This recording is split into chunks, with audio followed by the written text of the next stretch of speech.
I love you. Like your boobs. Do it. Body yada yada. Body yada yada. Body yada yada.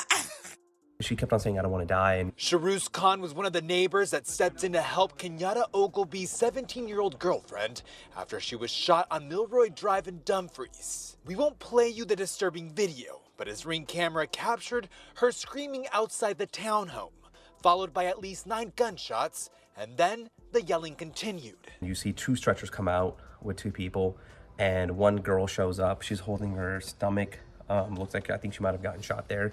And then that's where the girl was like, I think my cousins or my family got shot as well.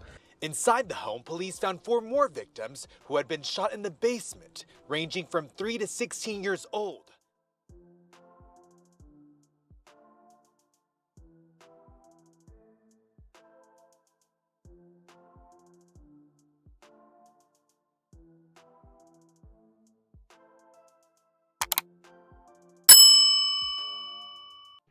A tragedy in Dumfries, Virginia has left a family devastated and broken. On Wednesday morning, January 4th, 2023, according to a nearby neighbor, his cameras caught the sound of multiple gunshots ringing out, more than a dozen shots fired in 5 seconds.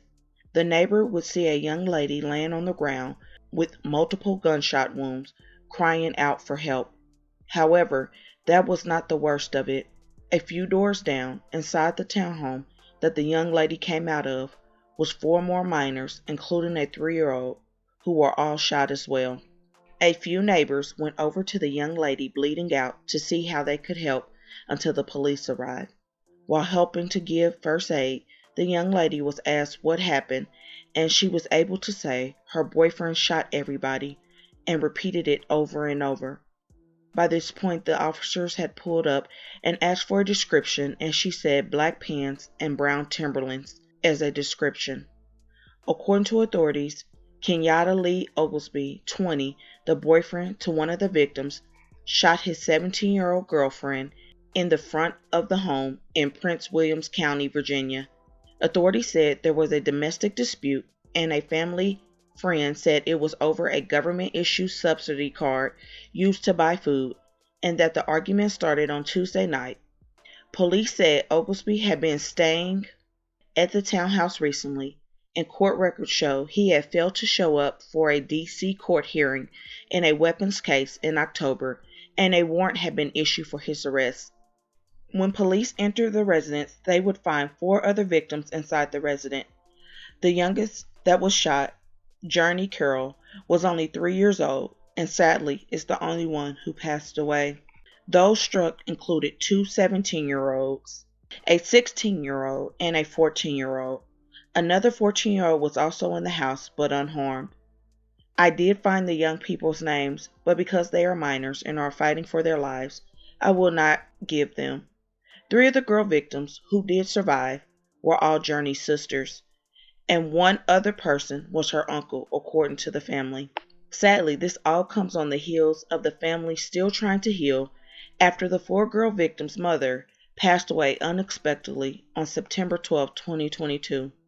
According to family, the children had recently moved to Dumfries a few months ago to live with their grandmother.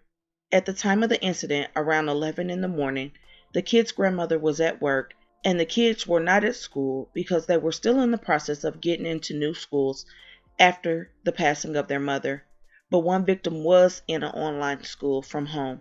Per the last family update, all 6 kids are breathing on their own, and 2 of the 4 kids are now no longer in the ICU. 3 of the children had their 3rd surgeries today, and it's said that the surgery went well. And the family is continuing to ask for prayers for the kids and the family for this long journey ahead. A GoFundMe has been set up, and the family statement says, on September 12, 2022, the Carroll-Gatling's family was forever changed. Portia Carroll passed and left her 8 children behind. Their lives were uprooted and changed drastically overnight. Little did we know that only 3 months later another tragedy would occur, and this time directly involving her beautiful children. On January 4, 2023, Portia's beautiful 3-year-old baby girl was murdered. Her 3 older daughters were shot multiple times, and her brother was also shot. The 4 children are currently in the trauma ICU fighting. They have a long road ahead. This fundraiser is to raise money to support the family. During this time, they are in need of support with food, transportation, and gas to and from the trauma center, medical needs, and also preparing to give Journey the memorial service she deserves.